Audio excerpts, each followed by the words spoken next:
जय Hind students, welcome to study for civil services. कैसे हैं आप सभी लोग? उम्मीद करता हूं सभी बहुत ही बढ़िया होंगे। सो गाइज, आज है 21 अगस्त 2025 और आज के करंट अफेयर्स को हम लोग कवर करने वाले हैं। आप में से जो भी स्टूडेंट्स यूपीपीसीएस, यूपीएससी, बीपीएससी या किसी भी स्टेट पीएससी की तैयारी कर रहे हैं तो लेक्चर को एंड तक जरूर देखिएगा, क्योंकि यहाँ पर वो सभी न्यूज हम लोग कवर करेंगे जो आपके एग्जामिनेशन के लिए इंपॉर्टेंट होती हैं। और गाइज, ये है हमारे ज्ञान सर, और ज्ञान सर के स्पेशल पेड बैच आप लोग के लिए अवेलेबल हैं।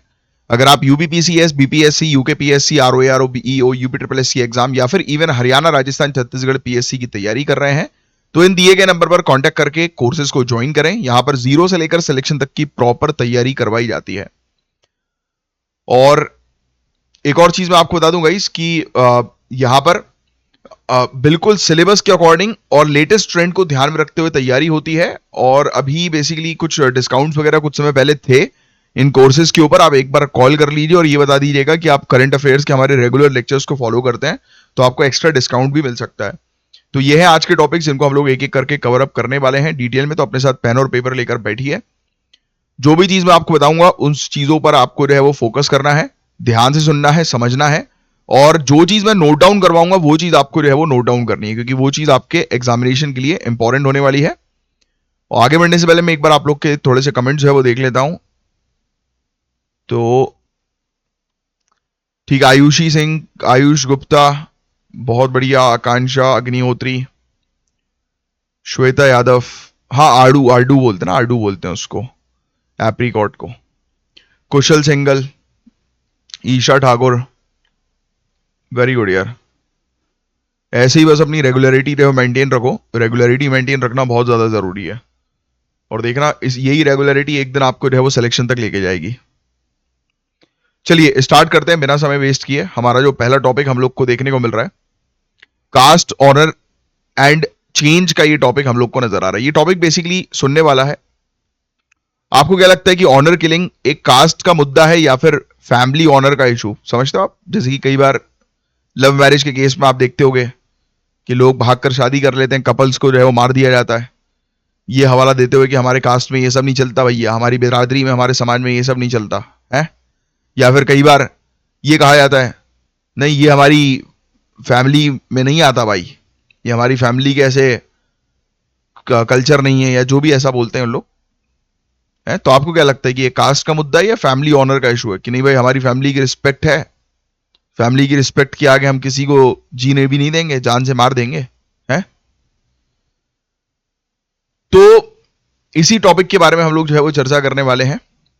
ऑनर किलिंग का मतलब आप लोग को ऑलरेडी पता है, इसकी डेफिनेशन जो है वो क्या होती है, मुझे आप लोग को बताने की जरूरत नहीं है ना। ये टॉपिक तो सुनने वाला है, वैसे इस टॉपिक को बस सुनो आप। इसका मतलब ये होता है कि ऐसे मर्डर जिसमें फैमिली या कम्युनिटी मेंबर्स अपने सो कॉल्ड इज्जत को बचाने के लिए किसी को मार देते हैं। जब कोई लड़का लड़की कास्ट रिलीजन के बाहर शादी कर लेते हैं तब ऐसे केसेस नजर आते हैं। यस, ज्यादातर जो विक्टिम हम लोग को जो है वो देखने को मिलते हैं इंटरकास्ट या इंटरफेथ कपल्स होते हैं। मोस्टली केसेस में दलित मेन और डोमिनेंट कास्ट की महिला टारगेटेड होती हैं, है ना। यानी कि उच्च कास्ट की महिला है और जो पुरुष जो है वो दलित है, तो महिला के फैमिली मेंबर्स निकले, भाई, मामा, चाचा, और उड़ा दिया गोली से। फैमिलीज इसी मतलब इसे इज्जत बचाना जो है वो बोलती हैं, पर असली मोटिव है कास्ट हिरार्की और पैट्रियार्कियल कंट्रोल को प्रिजर्व करना। आपको क्या लगता है कि ऑनर किलिंग को कास्ट के बिना समझा जा सकता है? नहीं, कहीं ना कहीं कास्ट इससे जुड़ा है ही। यस। तो क्या कारण हम लोग को जो है वो देखने को मिलते हैं ऑनर किलिंग के पीछे? तो कारण बहुत बड़े सिंपल से हैं, कास्ट और कम्युनिटी प्रेशर। इंटरकास्ट मैरिज जो है वो कास्ट प्राइड को डायरेक्ट चैलेंज करता है कि आपने इंटरकास्ट मैरिज जो है वो कर ली तो आप हमारी कास्ट से अलग हो गए भैया, अब आपको समाज से बाहर कर दिया जाएगा और मार भी दिया जाएगा कि भैया हमारे समाज में ये चीज नहीं चलती। पैट्रियार्कियल कंट्रोल, महिलाओं की ऑटोनॉमी को एक्सेप्ट नहीं किया जाता। हाँ, उन्हें फैमिलीज के ऑनर का सिंबल जो है वो माना जाता है कि हमारे यहाँ की लड़कियां जो है वो बाहर नहीं आती, हमारे यहाँ की लड़कियां जो है वो जॉब पर नहीं जाती हैं। ये चीज कही जाती है फैमिली की रिस्पेक्ट को बढ़ाने के लिए, सो कॉल्ड बढ़ाने के लिए बोलूंगा मैं तो। है कि नहीं? डाउरी प्रैक्टिसेस, दहेज प्रथा, प्रॉपर्टी के अधिकार, कास्ट बेस्ड बिजनेस, जो रिलेशंस है वो सेफ रहते हैं अगर सेम कास्ट मैरिज हो तो। फिर इसके अलावा फैमिलीज को लगता है कि कास्ट नेटवर्क से एक्सपेल कर दिया जाएगा अगर उनके बच्चे किसी से शादी कर ली। ये केस तो मैंने सामने ही देखा है अपने, ये सोशल बॉयकॉट वाला केस तो मैंने बिल्कुल पर्सनल लेवल पर इस केस को देखा। मेरे बहुत ही खास दोस्त की शादी टूटी थी इस चीज के लिए। ऑलमोस्ट शादी उनकी तय थी, बट दोनों के फैमिली मेंबर्स मान भी गए थे। बिल्कुल सब कुछ कंफर्म होने वाला था, सब कुछ बढ़िया चल रहा था। अचानक से जो है वो लड़की वालों के पिताजी आए और उन्होंने मना कर दिया। बोला कि यार हमने अगर शादी कर ली तो हमें बिरादरी से हटा दिया जाएगा और हमें बहुत मुसीबतों का सामना करना पड़ सकता है। फिर खाप पंचायत, स्पेशली हरियाणा, उत्तर प्रदेश जैसी जगह पर कास्ट काउंसिल्स कंटिन्यूअसली दिक्कत जारी करती रहती हैं। ये दिक्कत नहीं है, दिक्कत, सॉरी, ऑर्डर्स वगैरह है ना, मैरिजेस के अगेंस्ट कई बार हम लोग को देखने को मिलते हैं। वो दिक्कत ही है एक प्रकार की, दिक्कत। पुलिस अक्सर डोमिनेंट कास्ट के अगेंस्ट एक्ट करने में हेजिटेट भी करती हैं कि अरे इनका फैमिली बैकग्राउंड जो है वो इस घराने का है, उस घराने का है? खाप पंचायत को अनकॉन्स्टिट्यूशनल बोला गया है गाइस, लेकिन ग्राउंड पर अभी भी ये एग्जिस्ट करती हैं। आपको लगता है कि सोल्यूशन लीगल होना चाहिए या सोशल रिफॉर्म पे फोकस होना चाहिए? दोनों। जब तक सोसाइटी के अंदर रिफॉर्म्स नहीं होगा तब तक आप कानून कितने ही बना लो, कानून जो है वो लागू नहीं होंगे। बोलो हाँ या ना? फंडामेंटल राइट्स का उल्लंघन हो रहा है सीधे सीधे। Right to live life with dignity, article 19 freedom of choice का क्लियरली, यानी कि पर्सनल लिबर्टी का क्लियरली उल्लंघन है ये, इस प्रकार के ऑनर किलिंग्स। जेंडर इनजस्टिस हो रहा है, अन्याय हो रहा है महिलाओं के साथ। वुमेन जो है वो सफर करती हैं, वायलेंस है, कास्ट हिरार्की और स्ट्रांग जो है वो हो जाती है। कास्ट पंचायत कॉन्स्टिट्यूशनल कोड को अंडरमाइन कर देती हैं कि भाई जो भी है हम ही है, घर के बड़े ही डिसाइड करेंगे, भाड़ में गई ब्यूरोक्रेसी। तुम किसी को मार दोगे वो ठीक है। साइकोलॉजिकल फियर भी होता है, युवा जो है वो इंटरकास्ट मैरिज से फिर बचने लगते हैं क्योंकि बचपन से ही ये चीज उनके ब्रेन में जो है डाल दी जाती है। अब न्यूज का सुन लो आप। तमिलनाडु का एक मुद्दा सामने है। एक तरफ सोशल जस्टिस, पॉलिटिक्स और सिविल सोसाइटीज का स्ट्रॉन्ग एक्टिविज्म है, दूसरी तरफ कास्ट आइडेंटिटीज का ग्लोरिफिकेशन सोशल मीडिया पर देखने को मिलता है। आजकल तो वो भी हो गया, लोग अपनी गाड़ी के पीछे रहे हो बड़े बड़े उसमें रहे वो मेंशन कर देते हैं कि भाई हम ये फलाना कास्ट से बिलोंग करते हैं। ऑनर किलिंग्स वहां होती है जहां कास्ट हिरार्की सबसे ज्यादा चैलेंज होती है, जैसे दलित कम्युनिटीज सशक्त हो जाती है तो वहां पर ऑनर किलिंग्स हो जाती है। ये सोसाइटी क्या होती है, ये दूसरे को उठने कभी नहीं देगी। और दूसरी चीज, इस प्रकार के ऑनर किलिंग्स के जो मुद्दे हैं वो बड़े गलत हैं। इसमें घर के पेरेंट्स, घर के बड़ों को जो है वो समझने की जरूरत है कि नहीं भाई, हर एक का चॉइस है, हर एक का अधिकार है अपने पार्टनर को चूज करना। दैट इज ट्रू कि अपने पार्टनर को चूज करने का अधिकार जो है वो 100% सभी के पास जो है वो होना चाहिए। बट प्रॉब्लम बताऊं क्या होती है कि आजकल के बच्चे जो है ना, और पेरेंट्स भी इवन, उनको समझाना नहीं आता। जैसे मैं अभी एक पर्सनल केस आपके सामने जो है वो रखूं। अभी जस्ट कॉलेज में गई हुई एक बच्ची है, मेरे पास आया था एक केस, तो मैंने वो मैटर जो है वो सॉल्व किया। वो एक रिलेशनशिप में थी। अब वो होता नहीं नया नया, क्या बोलते हैं, निब्बा निब्बी वाला रिलेशन। तो एक रिलेशन में थी, लड़के ने जो है उसे छोड़ दिया। अब ये अटैचमेंट में बहुत ज्यादा भयानक, नेक्स्ट लेवल अटैचमेंट की, छूट ही नहीं रहा भाई। ये रोए गाए कि मैं क्या करूं, मर जाऊंगी, ये कर लूंगी, खाना नहीं खाया 3-4-5 दिन से। अब मेरे पास केस आया तो मैं बैठा भाई। मैंने सिर्फ एक ही चीज समझाई कि भाई जो गया वो उसको जाने दो ना यार, क्यों पीछे लगे हो किसी के? आप किसी के पीछे कितना भी लग जाओ आपको मिलने वाला नहीं। दूसरी सीख मैंने सिंपल सी उसको बोली कि मैंने कहा यार पहली चीज तो किसी के सामने भीख मांगने का मतलब ही क्या है यार? अपने आप को इतना स्ट्रांग बनाओ, अपनी हेल्थ पर फोकस करो, अपने आप को अट्रैक्टिव बनाओ, और किसी को जलाने के लिए नहीं, अपने खुद के लिए, अपनी बॉडी पे डेवलपमेंट करो, अपने नॉलेज को बढ़ाओ, एक बढ़िया पोस्ट जो है वो लो। तो मेडिकल की तैयारी कर रही हो तो मेडिकल फील्ड में जब आगे बढ़ो, तुम्हारा टाइम ही नहीं होना चाहिए ये सब करने का, आशिकी।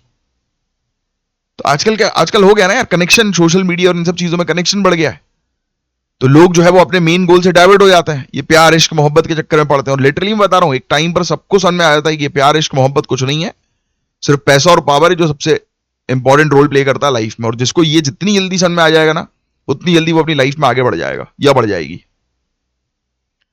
तो मैंने भी, घर वाले उसकी शक्ति दिखा रहे थे कि मारो इसको, क्या नाक कटा रही है घर की। मैंने कुछ नहीं, सबके साथ ये होता है, कोई दिक्कत वाली बात नहीं है, ये बहुत नॉर्मल सी चीज है जो सबकी फैमिली में हो रही है। कुछ लोग छुपा देते हैं और छुपा के कई बार लोग लटक भी जाते हैं। अच्छी बात यह है कि इन्होंने बता दिया, तो अब टेंशन मत लो, आइंदा से जब वो नहीं करेगी। और फिर मैंने उसको बड़ा अच्छे लेक्चर दिए, समझाया उसको बैठा के। तो आज की डेट में बढ़िया वो अपने काम से काम में मतलब रख रही है, अपनी पढ़ाई पर फोकस कर रही है। फोकस आ गया उसको। इंसान को चाहिए एक व्यक्ति जो उसको फोकस में ला सके। बट हमारे आसपास दोस्त यार जो है वो क्या करते हैं, वो अलग ही मजे। बॉटल खोल ली भाई कि अरे यार तेरा दुख बड़ा ज्यादा है, चला एक एक पैग लगाते हैं, दुख को कम करते हैं। तुम्हारा वो एक पैग जो है वो कब रोज की एक बॉटल बन जाएगा ना, समझ में नहीं आएगा, और वो फिर तुम्हारे पूरे घर परिवार को तबाह करेगा। और ये वाली चीज भी मैं पर्सनल एक्सपीरियंस कर चुका हूं कि कब वो एक पैग लिया आपने और कब वो एक बॉटल में बदलेगा ना डेली की, आप पता भी नहीं लगा पाओगे। तो these things are very bad and these people are very bad जो आपको इन्फ्लुएंस करते हैं। आप सोचते हो कि दोस्त है यार, कोई दोस्त नहीं है, सबसे बड़ा दुश्मन है आपका। अगर आप किसी ने आपके साथ गलत किया और आपका दोस्त बोल रहा है अरे यार इसको तो बताते हैं, रुको आप, रुक मैं कुछ करता हूं, तू बैठ के पी, अभी तू दिमाग ठंडा रख अपना, है ये गलत है। वही उसको बोलना चाहिए यार, यार अच्छा वो चली गई अच्छी बात है, या अच्छा वो चला गया अच्छी बात है, कम से कम औकात तो पता लग गई उसकी, या ऊपर वाला यही चाह रहा हो, ये समझानी चाहिए सीख। और लेके जाना तो लेके जाओ ना उसको धार्मिक स्थल पे, उसको बोलो आंख बंद कर, मेडिटेशन कर, भगवान के पास जाकर, और भगवान को शुक्रिया अदा कर, ये मत बोल कि वापस लाओ। बट क्या होता है, ये नया नया व्यक्ति जब टूटा हुआ होता है ना, तो उसको ये सब चीजें नहीं आती समझ में। बोलते ना कि नेगेटिव अट्रैक्ट्स, तो वही है। मैं अब यहां पर ऑनर किलिंग क्यों हो रही है? बात इज्जत की भी नहीं है यार, अगर इसके डीप डाउन पे आप जाओगे ना, बात इज्जत की भी नहीं, वो इनिशियल स्पार्क की बात है कि अच्छा ऐसे कैसे कर दिया इसने, रुको हाथ पैर तोड़ते हैं। क्योंकि जो मैंने अभी केस डील किया है उस केस में यही बात हो रही थी स्टार्टिंग में कि लड़के को उठाओ, हाथ पैर तोड़ो उस लड़के के। मैंने बोला लड़की की क्या गलती है? ये होती है चीज, नॉर्मल चीज है, ना लड़के की गलती है ना इसकी। ये ठीक है, अभी इसकी ये चीज है कि अटैचमेंट ज्यादा हो रहा है इसे, वो लड़का तो निकल लिया तो अच्छी बात है भाई, भगवान का शुक्रिया अदा करो। जितनी जल्दी तुम्हारे से लोग दूर हो जाए ना, उतना अच्छा है तुम्हारी लाइफ में। कम से कम लोगों की औकात तो तुम्हें दिख रही है, मुस्कुराओ और ये सोचो कि हाँ यार औकात दिख गई सामने वाले की, वो भी इतनी जल्दी। पता नहीं लोग काय को टेंशन लेते हैं। ये बड़ा गंभीर मुद्दा है गाइस, ये मुद्दा आप लोग को समझना बहुत जरूरी है। आपके सामने ऐसे, मेरे सामने तो कभी कभी केस आते हैं, आप जब सर्विस में घुसोगे तो आपके सामने रेगुलर ये केस रहेंगे, रेगुलर, हर दूसरे दिन आपको ये केस मिलेगा। तो आपको उसको स्मार्टली हैंडल करना है। आजकल की डेट में लोग डिप्रेशन में जाकर सुसाइड कर रहे हैं, आपको वो सब चीजें रोकनी है ना यार, कि नहीं ये चीज गलत है। आपको युवाओं को सही रास्ता दिखाना है, इसलिए आपको खुद पहले मजबूत होना जरूरी है इन सब चीजों से। और वैसे तो आप मजबूत हो ही, आप सिविल सर्विसेज की तैयारी कर रहे हो यार। तो ये देखो article 14, 21, 15, 19, equality, non discrimination, freedom of choice, right to life, even Indian penal code जो आज की डेट में भारतीय न्याय संहिता है, उसके अंदर murder, conspiracy, attempt to murder, ये सब कवर्ड है। Hindu marriage act 1955, honourable supreme court ने इंटरकास्ट मैरिज को वैलिड एक्सरसाइज ऑफ फ्रीडम माना है। कास्ट काउंसिल्स से दिक्कत अनकॉन्स्टिट्यूशनल डिक्लेयर किए और 2018 में सेफ हाउसेस एस्टैब्लिश करने का ऑर्डर भी दिया गया। तो आपको क्या लगता है कि क्या एक स्पेशल कानून जो है वो ऑनर किलिंग को रोकने के लिए जरूरी है या एग्जिस्टिंग कानून सफिशिएंट है? क्या लगता है आपको, क्या एक अलग से कानून बनाएं कि एग्जिस्टिंग कानून को ही और मजबूत करें? बताइए। तो एक डेडिकेटेड कानून जो है वो ऑनर क्राइम को क्रिमिनलाइज करने से रिलेटेड बनाया जाए, क्योंकि जब कानून होगा तब चीजें सख्ती होंगी। आप सोचोगे कि चलो यार कानून बनने से ओवरबर्डन होगा, नहीं, एक डेडिकेटेड कानून होना जरूरी है, क्योंकि ये मुद्दा जो है वो बहुत गंभीर है ऑनर किलिंग का, इसलिए उसके लिए अलग से कानून होना जरूरी है। आप में से जो लोग सोचेंगे अरे सर कानून बनाएंगे तो और बर्डन होगा, जो एग्जिस्टिंग कानून है उसको और मजबूत करें, उसको और इफेक्टिव बनाएं, नहीं, बनाओ उसको भी, कोई दिक्कत नहीं है, बट एक अलग से डेडिकेटेड होना चाहिए, बिकॉज ऑनर किलिंग एक बड़ा मुद्दा है। प्लस आप पुलिस को अकाउंटेबल बनाओ, पुलिस कई बार जो है वो एक्शन नहीं लेती है ये सोचती है अरे यार ये तो यहाँ के साहूकार लोग हैं, इनसे क्या भिड़ना, इनको करने दो अपनी मनमानी। यही तो दिक्कत होती है, ये तो साहूकार लोग अपनी मनमानी जो करते हैं ना एक क्षेत्र के बाहुबली टाइप, और ये मनमानी सिर्फ लो लेवल के पुलिस वालों तक कर सकता है, आप तक नहीं। आप जिस पोजीशन में बैठोगे, एसडीएम, डीएम, डीएसपी, एसपी की पोजीशन जो आपकी होगी, इस पोजीशन में औकात नहीं होती किसी भी साहूकार की चूं बोलने की, बल्कि वो उल्टा आपके सामने जो है हाथ जोड़ के आपको बुलाएंगे इसकी साहब आइए। ये जो मुद्दा जो होता है ना, ये कई लो रैंक के ऑफिशियल्स तक रहता है, जिनको आप ठीक करोगे कि भाई क्यों एक्शन नहीं लिया तुमने, सस्पेंड, घर जाओ साले। नेक्स्ट, सेफ हाउसेस और बढ़ाओ, कम्युनिटी रिफॉर्म, इसकी सख्त आवश्यकता है। लोगों को समझ में आना चाहिए, अवेयरनेस कैंपेन होना चाहिए कि नहीं भाई ठीक है, कोई अपनी मर्जी से अपना पार्टनर चूज करना चाह रहा है तो तुम्हारे ही एक बर्डन कम कर रहा है। आजकल तो लोगों की शादियां भी नहीं हो रही है, जो लोग करना चाहते हैं उनकी बात कर रहा हूं मैं, कोई मेरे बारे में नहीं बोलेगा, अपने पास ऑलरेडी ऑप्शंस बहुत है, बट अपना एम ऑब्जेक्टिव अलग है। तो doctor Ambedkar social integration initiative जैसी स्कीम्स को भी आप मजबूत बनाएं, और भी काफी सारी स्कीम्स है। कुल मिलाकर अवेयरनेस क्रिएट करना जरूरी है, बस दैट्स इट। तो ऑनर किलिंग गाइस सिर्फ एक क्राइम नहीं, बल्कि कास्ट, पेट्रियार्की, सोशल हिरार्की है ना, इसका रिफ्लेक्शन है। ठीक है,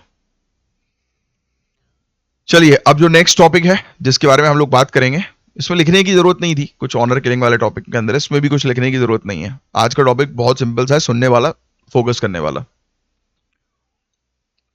एआई एस सोक्रेटिक पार्टनर, एक नया एंगल जिसमें आर्टिफिशियल इंटेलिजेंस एजुकेशन की फील्ड में सिर्फ आंसर देने वाली मशीन से अलग बढ़कर एक थिंकिंग पार्टनर के रूप में इवॉल्व हो रही है। बड़ा डेंजर होने वाला है भाई।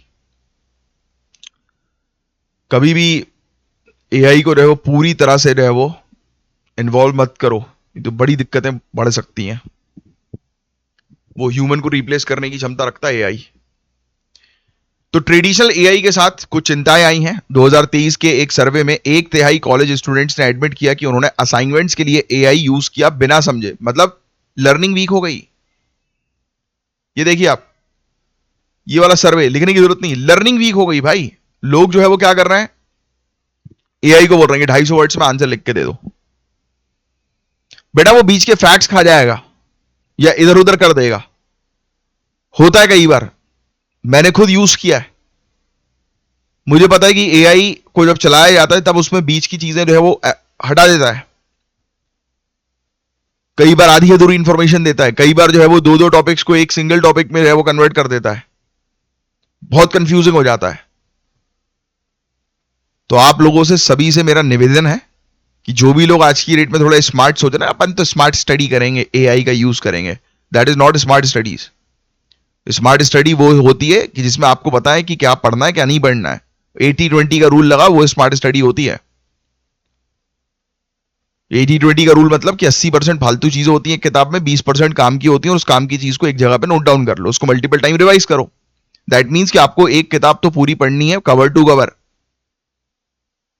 एक बार, फिर उसके बाद उसके जो नोट्स बनेंगे 20%, बस वो आपको, यानी कि 100 पेज है तो उसके 20 पेज के नोट्स बनेंगे आपके, और वही आपके लिए काम के होने वाले हैं। इस रूल को फॉलो करके अपनी पढ़ाई करो, सक्सेसफुल बन जाओगे। ज्यादा कुछ, कितनी किताब है, 50 किताबें होंगी आपकी पढ़ने की, ज्यादा से ज्यादा 60, उससे ज्यादा किताबें हैं पढ़ने के लिए। उसी को नहीं पढ़ पा रहे हैं लोग यार, 5 साल 10 साल निकाल दिया आप लोगों ने, 50 किताब नहीं बैठ के पढ़ पा रहे हो। काफी सारे लोग हैं भाई जिन्होंने 5-5 साल निकाला है। मैं जब मिलता हूं, मैं पहले पूछता हूं, जब मुझसे कोई बात करता है सिविल सर्विसेज के लिए, मैंने कहा कितने समय से प्रिपरेशन कर रहे हो, जब वो बोलते हैं ना 5 साल, तो मैं उनको बोलता हूं कि भाई सिविल सर्विसेज के साथ साथ आप दूसरे एग्जाम की भी तैयारी करो, है ना। मतलब जैसे कि आप एसएससी आ रहा है तो उसकी भी तैयारी करो, बैंक अगर इंटरेस्ट है तो आरबीआई वगैरह उसकी तैयारी करो। बट अगर आप पहले दूसरे साल में हो तो just focus on civil services itself, क्योंकि सिविल सर्विसेज की तैयारी अलग है भाई, और उसमें अगर आपने 5-5 साल दे दिए तो आप या तो बेवकूफी कर रहे हो, या फिर आपको गाइडेंस सही नहीं मिला है। और अगर गाइडेंस सही के साथ करना चाहते हो, नहीं, कई बार ऐसा भी होता है, मैं जब बोल देता हूं उसका बोलते हैं कि सर हमें तो गाइडेंस मिला नहीं, तो खुद से कर रहे थे। फिर मैंने उनको बोला कि बस 1 साल दो अपने आप को, सिर्फ उसके, उससे ज्यादा नहीं, नहीं तो अपनी लाइफ खराब कर देते हैं लोग। आइए, तो 2023 में ये देखने को मिला भाई, लोगों की लर्निंग ही वीक हो रही है। एआई एक आंसर इंजन बन गई है, समझ रहे हैं आप,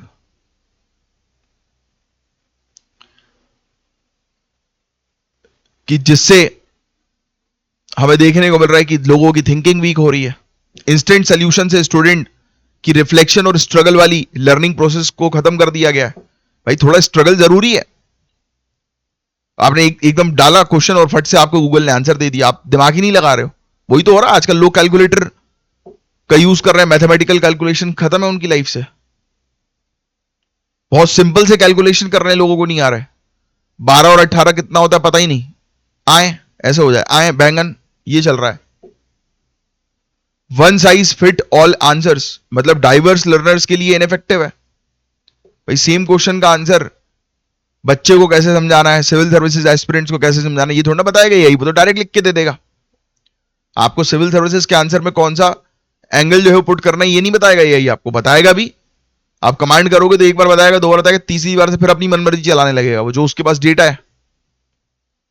तो कभी ये गलती मत करो। आपको तो खास तौर से अपने पास एक गाइड रखना बहुत जरूरी है सिविल सर्विसेज के लिए। इसलिए मैं हमेशा बोलता हूं कि भले थोड़े से पैसे इकट्ठा कर लो, सेविंग्स कर लो, जमा कर लो, बट एक बार प्रॉपर कोचिंग लो, क्योंकि प्रॉपर कोचिंग विद मेंटर बहुत इंपॉर्टेंट है। सिर्फ कोचिंग नहीं लेना, विद कोचिंग विद मेंटर। जहां पर भी कोचिंग जा रहे हो आपके पास होना चाहिए एक व्यक्ति जिसको आप खा सको, जिसका सर खींच सको आप, जिसके बाल पकड़ के नोच सको कि यार बताओ यार सर, या बताओ यार मैडम, है।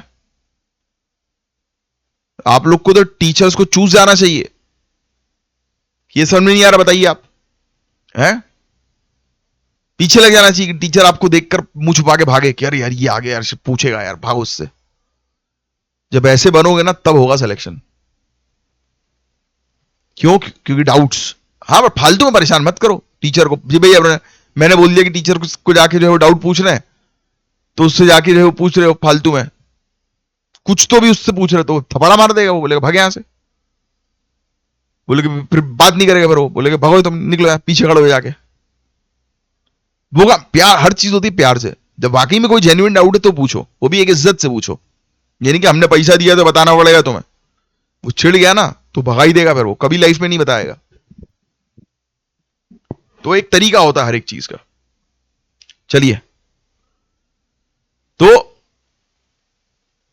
एआई जो है वो सोक्रेटिक ऑल्टरनेटिव है। ये एआई है सोक्रेटिक पार्टनर, ये लिख लो आप, एआई एज सोक्रेटिक पार्टनर। पढ़ोगे आप ये सोक्रेट्स के बारे में, थिंकर हुआ करते थे ये एंशियंट टाइम पीरियड के। एथिक्स में पढ़ोगे आप इसके बारे में, पॉलिटिकल साइंस इंटरनेशनल रिलेशंस में पढ़ोगे, सोशियोलॉजी।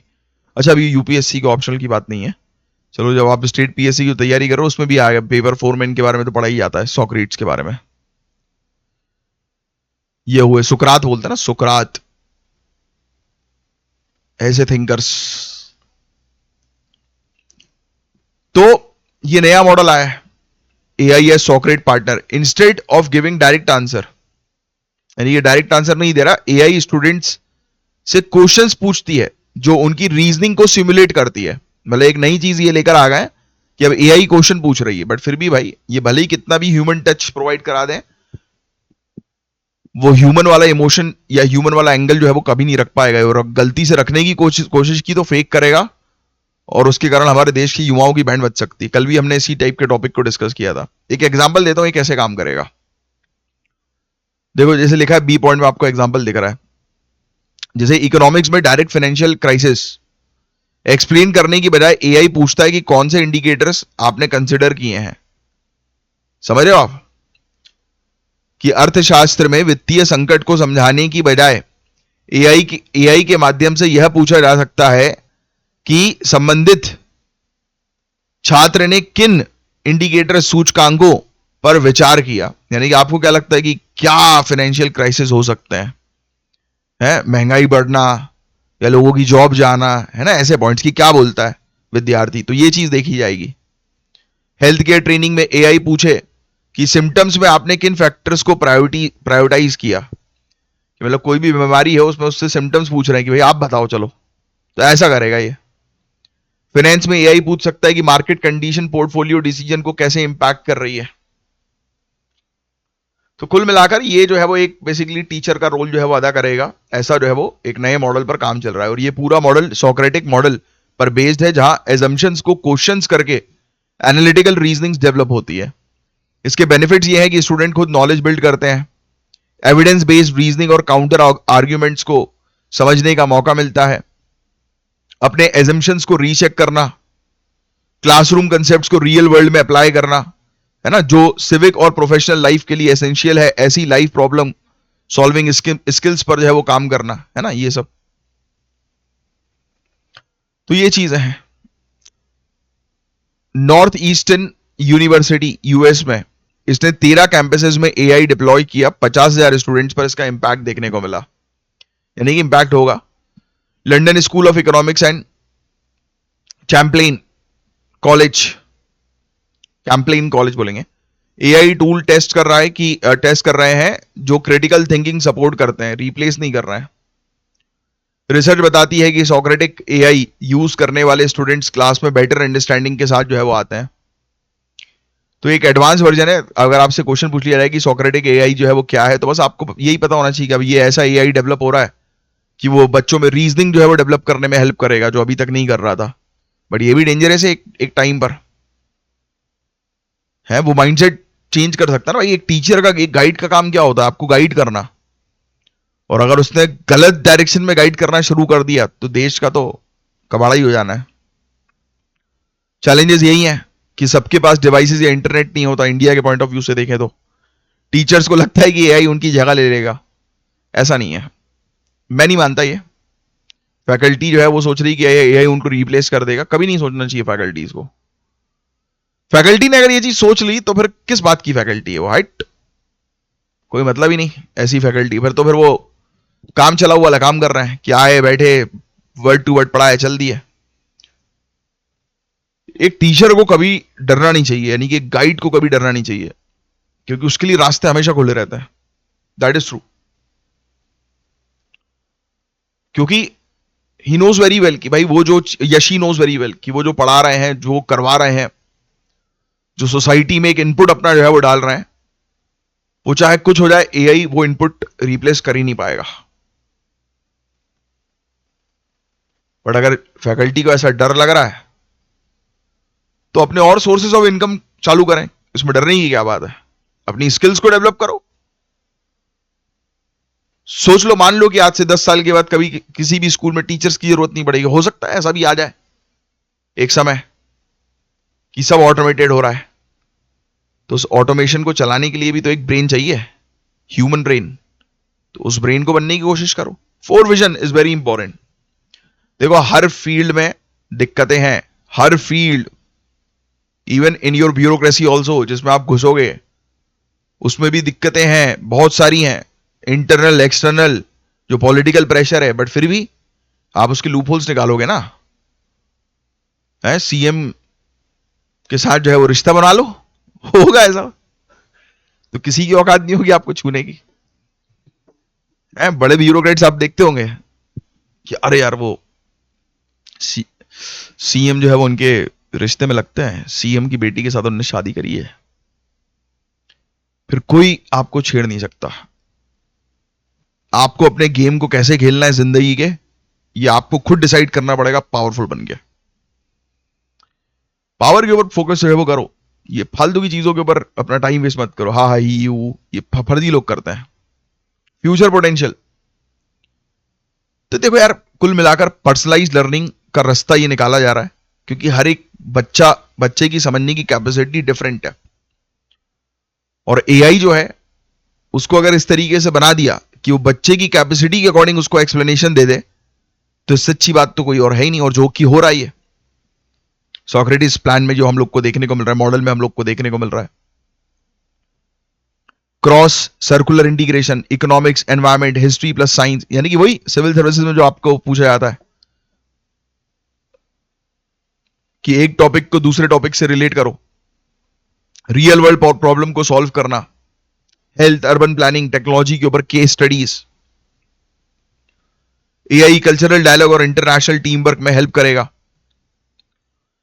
रट्टू तोता जो होता है ना कि पढ़ाया जाता है कि रट लो भाई, तो रट्टू तोता नहीं बनवाना। रीजनिंग और कोलैबोरेशन स्किल टेस्ट होंगे इसमें, क्योंकि ये कंटिन्यूअसली जो है वो किस चीज पर जो है वो काम करेगा, पूछने के ऊपर कि भाई पूछें।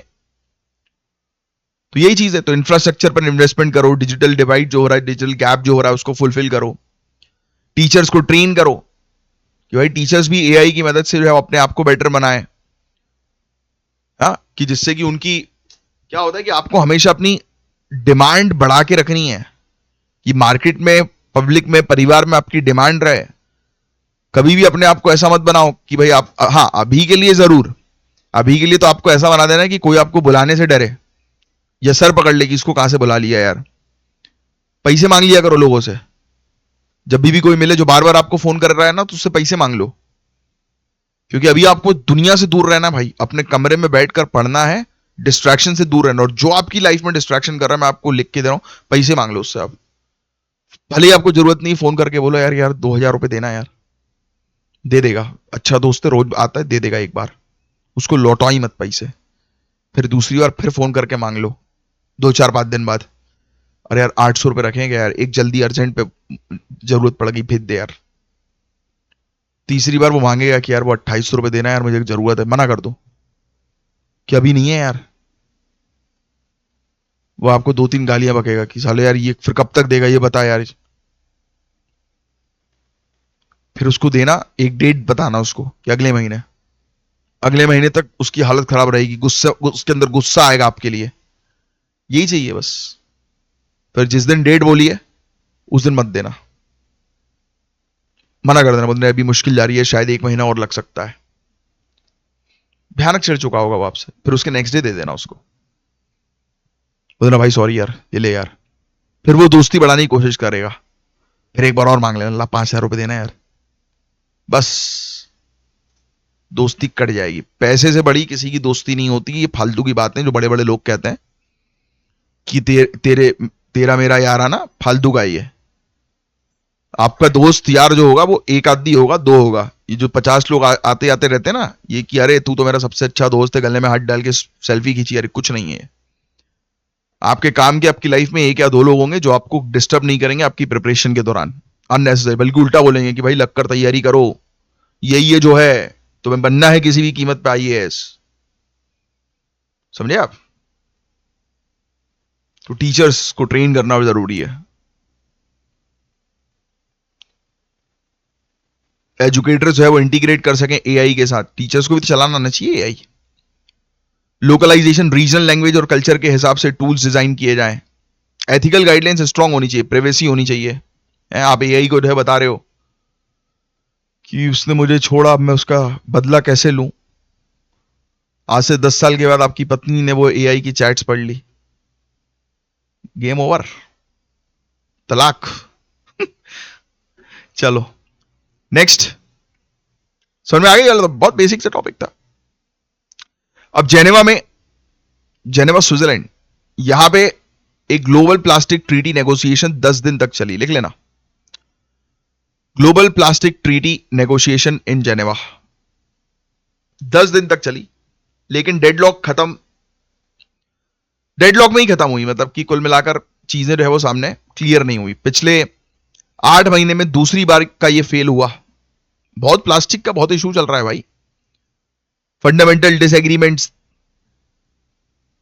ट्रीटी के, मतलब किस चीज पे थे कि ट्रीटी के scope, ambition, legally binding major को लेकर सबकी अलग अलग राय हैं। तो अभी ये ट्रीटी अभी भी फाइनलाइज नहीं हुई है। ट्रीटी के बारे में बता दें तो ये treaty United Nation Environment Programme के अंडर नेगोशिएट हो रही है, तो लिख लेना under United Nation Environment Programme, United Nation Environment programme,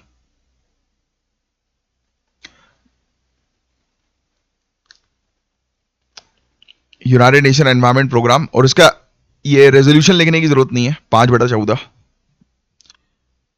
इसका मेन ऑब्जेक्टिव यही है, ऑब्वियस ही बात है कि ये ट्रीटी का नाम क्या है, ग्लोबल प्लास्टिक ट्रीटी, तो ऑब्वियस ही बात है कि पूरे दुनिया भर में से प्लास्टिक को जो है वो खत्म करना, प्लास्टिक की प्रॉब्लम्स को, प्लास्टिक के पोल्यूशन को टैकल करना। लिखने की जरूरत नहीं है आपको, ये जानते हो आप, नाम से जन्म में आ रहा है तो क्यों लिखें इसको अपन। इसमें मुद्दे कवर होते हैं जैसे कि प्लास्टिक का समुद्र में क्या इंपैक्ट पड़ रहा है, जहरीले केमिकल्स जो प्लास्टिक के कारण वाटर बॉडीज में जा रहे हैं, प्रोडक्ट के डिजाइन के स्टैंडर्ड्स होने चाहिए। माइक्रोप्लास्टिक्स वगैरह होती है ना, जैसे पेन है, आप नया पेन खरीदते तो उसके जैसे ही खोलते हो पेन को तो इसकी निब में देखते हो ना एक छोटा सा आपको होल दिखाई देता होगा, होल मतलब कैप, छोटी सी कैप बिल्कुल जरी सी, किस किस ने देखी है, तो वो अपन निकाल के फेंक देते हैं, दैट इज माइक्रोप्लास्टिक। वो जो है वो जीव जंतु खा लेते हैं और मर जाते हैं, उनकी मौत हो जाती है। तो प्लास्टिक से एनवायरमेंट को देखो कितना नुकसान हो रहा है। तो ये ट्रीटी इस प्रकार के नुकसान को रिजॉल्व करने के लिए लाई जा रही है। और ग्लोबल पैक्ट, ग्लोबल एग्रीमेंट की जरूरत इसीलिए हमें क्योंकि एनवायरमेंट में पोल्यूशन बहुत ज्यादा बढ़ रहा है, हेल्थ का इशू है, माइक्रो प्लास्टिक फूड चेन में आ रहे हैं। बायो रेमिडिएशन, ये टॉपिक आप एनवायरमेंट में पढ़ते हो, ये इसी का रिजल्ट है। बायो एक्यूमुलेशन, बायो रेमिडिएशन, है ना, फूड चेन में ये सब हम लोग को देखने को मिल रहा है कि प्लास्टिक जो है वो मछली से बड़ी मछली में, बड़ी मछली से ह्यूमन में ट्रांसफर होता जा रहा है प्लास्टिक। और इसी के कारण तो ये कैंसर्स और ये सब केसेस हम लोग को देखने को मिल रहा है। जैसे होता नहीं कि जो जिस व्यक्ति ने जिंदगी में आज तक सिगरेट शराब का सेवन नहीं किया उसको भी कैंसर हो रहा है, जस्ट बिकॉज हमारे फूड में ही ऐसी चीजें हैं, pollutants.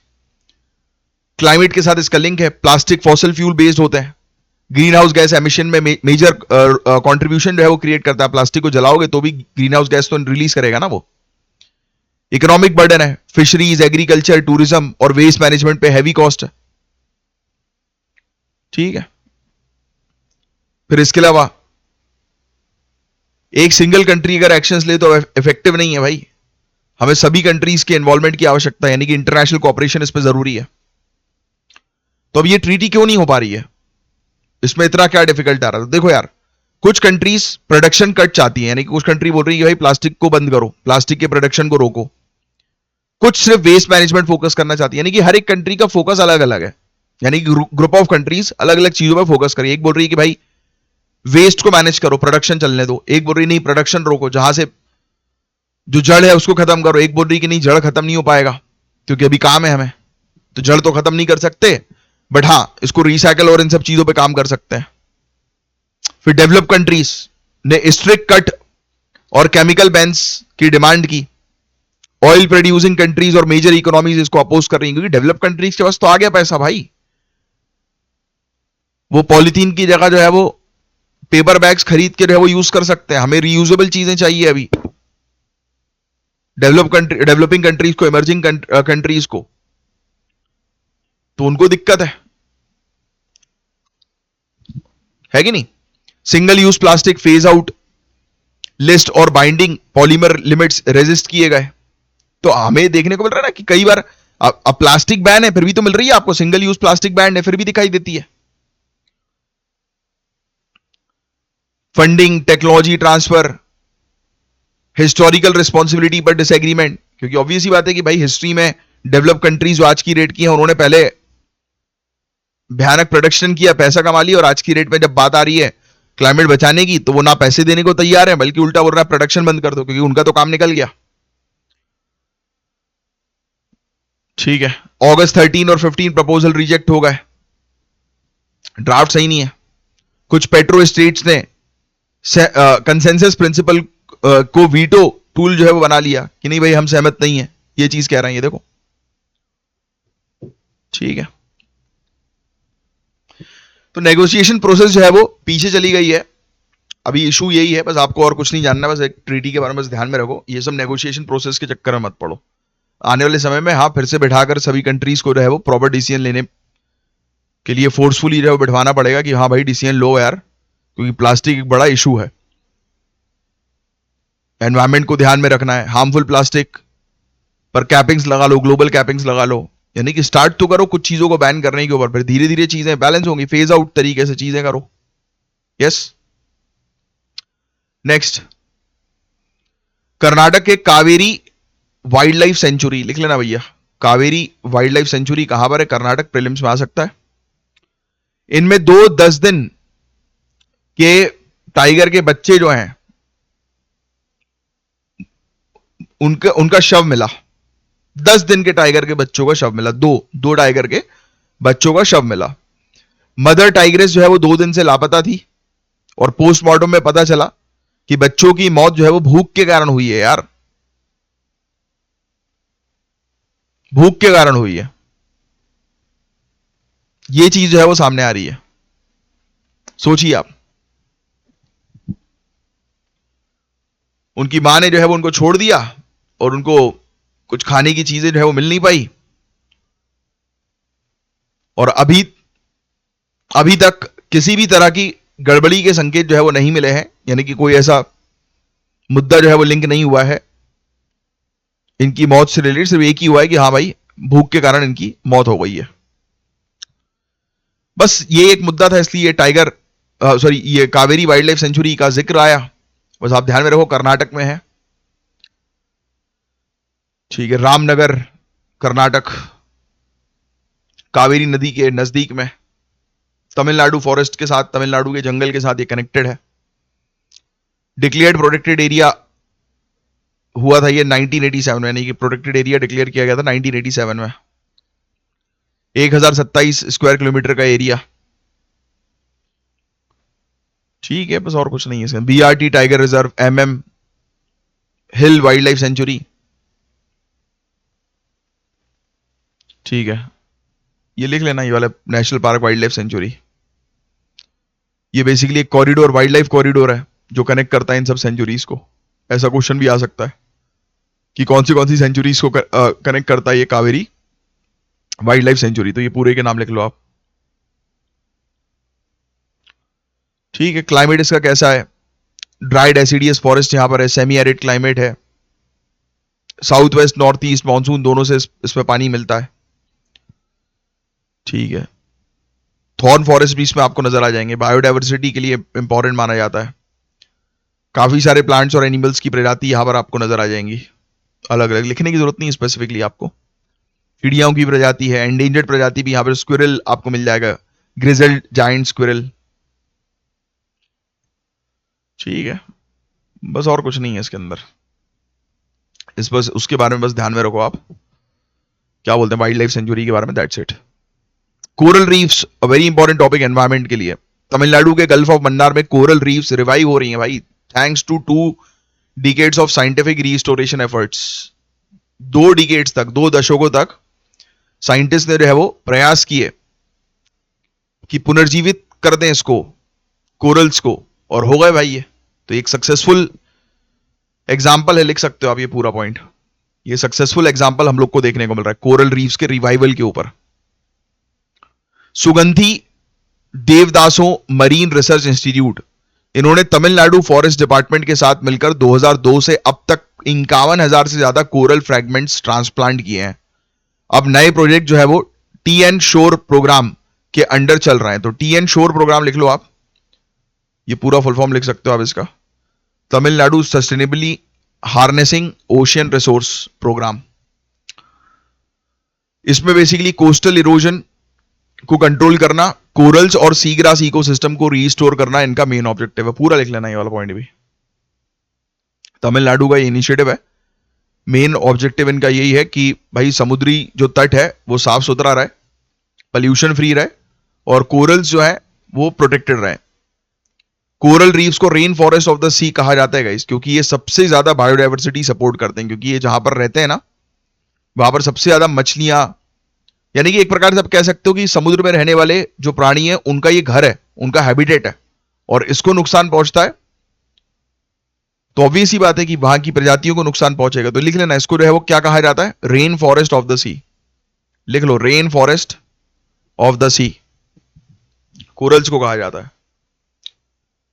Rain forest of the सी।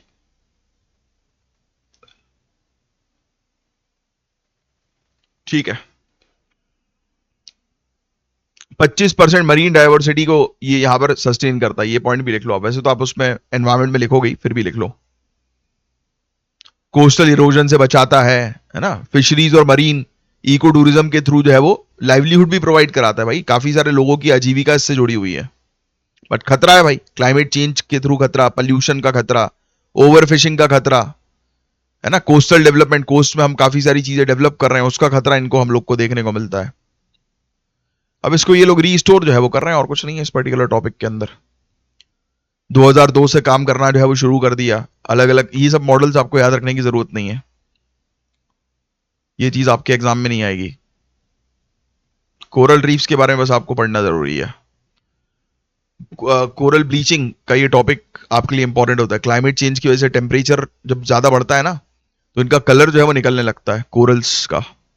आपको पता है कि कोरल के ऊपर जो है एक प्रकार की एल्गी जो है वो आकर उससे चिपक जाती है, उस एल्गी का नाम है जूजैंथली, और जब वो चिपकती है तब वो कोरल्स को कलर प्रोवाइड कराती है। वैसे ओरिजिनली कोरल्स जो होते हैं व्हाइट कलर के होते हैं। बड़ा इंपॉर्टेंट टॉपिक है पढ़ने के लिए। कोसवारी आइलैंड, ये थोड़ा सा ध्यान में रखना। चैलेंजेस मैंने आपको ऑलरेडी बता ही दिया। ब्लीचिंग का, कंटिन्यूअस ब्लीचिंग का जो है वो चैलेंज है, क्योंकि टेम्परेचर लेवल जो है वो हाई हो रहा है। ठीक है, चलिए अब नेक्स्ट जो टॉपिक है, मिशन सुदर्शन चक्र। वेरी इंपॉर्टेंट, पहले भी हम लोग पढ़ चुके हैं। 79th इंडिपेंडेंस डे पर प्राइम मिनिस्टर ने, हमारे ऑनरेबल प्राइम मिनिस्टर ने अनाउंस किया मिशन सुदर्शन चक्र। लिख लो भाई, मिशन सुदर्शन चक्र state of art indigenous defence shield है, जो स्ट्रेटेजिक, सिविलियन और रिलीजियस साइट्स को मल्टी लेयर्ड प्रोटेक्शन प्रोवाइड करेगी। मतलब जितनी भी हमारी इंपॉर्टेंट साइट्स है ना, तो उन क्षेत्रों को कुछ हो ना किसी भी तरीके से, तो वो प्रोटेक्शन प्रोवाइड कराएगी है। इसका इंस्पिरेशन आता है भगवान कृष्ण के सुदर्शन चक्र से, जो हमारी civilisational Athos plus modern defence technology का एक मिक्सचर है, ब्लाइंड है। क्यों हमें जरूरत है? तो इंडिया को रिपीटेडली फेस करना पड़ रहा है क्रॉस बॉर्डर टेररिज्म और स्टेट स्पॉन्सर्ड अटैक। आपने मई 2025 में देखा ही है, अभी रिसेंटली पहलगाम टेरर अटैक हमें देखने को मिला, जिसमें 26 लोगों की जान गई। उसके बाद से हाइब्रिड थ्रेट्स जैसे कि एयर, लैंड, साइबर और ज्यादा हाईलाइट हुए, है ना। ड्रोन्स वगैरह के थ्रू अटैक हुए हमारे ऊपर, हमने उसका मुंह तोड़ जवाब दिया। पाकिस्तान के साथ टेंशंस बढ़ी, ऑपरेशन सिंदूर के बैकड्रॉप में इसका लॉन्च हुआ। तो मिशन सुदर्शन चक्र, ये हालांकि ये वाला टॉपिक हम पहले भी पढ़ चुके हैं सुदर्शन चक्र के बारे में। तो ये बेसिकली सिटीज को, इंफ्रास्ट्रक्चर को, रिलीजियस साइट्स को प्रोटेक्ट करने के लिए बनाया गया। डिफेंस टेक को इंडिया में ही रिसर्च एंड डेवलपमेंट और मैन्युफैक्चरिंग के थ्रू डेवलप किया, यानी कि ये पूरी तरह से इंडिजीनियस है, स्वदेशी हम लोग को जो है वो देखने को मिल रहा है। जमीन से, हवा से, समुद्र से, साइबर से, हर जगह के खतरे, आने वाले खतरे जो होते हैं उसको आप डिटेक्ट करके न्यूट्रलाइज कर सकते हो, ये इसकी क्षमता है। ऑफेंसिव भी है, डिफेंसिव भी है। सिर्फ इंटरसेप्ट नहीं करता टारगेट को, बल्कि काउंटर अटैक भी पॉसिबल है इसमें। अगर ड्रोन अटैक होता है, जैसे हमारे ऊपर अगर ड्रोन अटैक हो रहा है, तो सिस्टम सिर्फ न्यूट्रलाइज नहीं करेगा, नहीं उस ड्रोन को जाके नहीं तोड़ेगा, बल्कि लॉन्च सोर्स को भी ट्रैक करके रिटेलिएट कर सकता है। यानी कि जहां से वो ड्रोन आया उस जगह को वो देख लेगा कि कहां से आया, और पप दे मारा उस जगह पे। तो advance surveillance, interception, counter attack system इसमें शामिल है। आत्मनिर्भर भारत के तहत जो है उसको बनाया गया है। इजराइल के का जो आयरन डोम है ना, तो इसको कंपेयर किया जा रहा है उसी के साथ जो 2010 से 90% सक्सेस रेट के साथ जो है वो रॉकेट इंटरसेप्ट कर रहा है।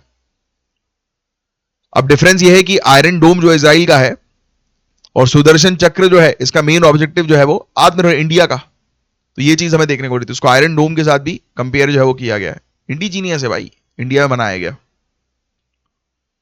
लगातार इश्यूज पाकिस्तान की तरफ से आ रहे हैं, तो इसलिए हमने ये चीज जो है वो तैयार करी। इंडिपेंडेंस डे पर हमारी कंट्री के ने सम्मान जो है वो दिया जो सोल्जर्स इन्वॉल्व थे इस मिशन में। 127 गैलेंट्री मेडल्स और 40 डिस्टिंग्विश सर्विस अवार्ड्स भी दिए। 4 कीर्ति चक्र, 15 वीर चक्र, 16 शौर्य चक्र, 58 सेना मेडल्स, गैलेंट्री, नौसेना, वायुसेना, काफी सारे युद्ध सेवा अवार्ड्स भी दिए गए। तो ये चीज हम लोग को देखने को मिल रही है। सुदर्शन चक्र वेरी इंपॉर्टेंट। यह आंकड़े वाला टॉपिक एक हम लोग को देखने को मिल रहा है, सुनो इस चीज के बारे में। स्टेटमेंट 1 जो है वो इसका करेक्ट है। रियल जीडीपी जो है वो हमारी 6.5% से ग्रो कर गई और नॉमिनल जीडीपी 9.8% से ग्रो कर गई। लिखने की जरूरत नहीं, आंकड़े पूछेंगे नहीं आपसे। एग्रीकल्चर ग्रॉस वैल्यू एडेड जो है वो 4.72% से ग्रो की। ये आंकड़े वाला टॉपिक आपके लिए काम का नहीं है भाई। National Florence Nightingale award very important, लिख लो। नेशनल फ्लोरेंस नाइटिंगेल अवार्ड, ये लिखेंगे आप। पहला पॉइंट लिखो, 1973 में ये अवार्ड जो है वो लाया गया। कब लाया गया? 1973 में, फ्लोरेंस नाइटिंगेल को ट्राइब्यूट करते हुए। लिखने की जरूरत नहीं है, सिर्फ इतना लिखो 1973 में लाया गया। नेक्स्ट लाइन में लिखो, नर्सिंग सर्विस को रिकॉग्नाइज कर दे, नर्सिंग सर्विस को।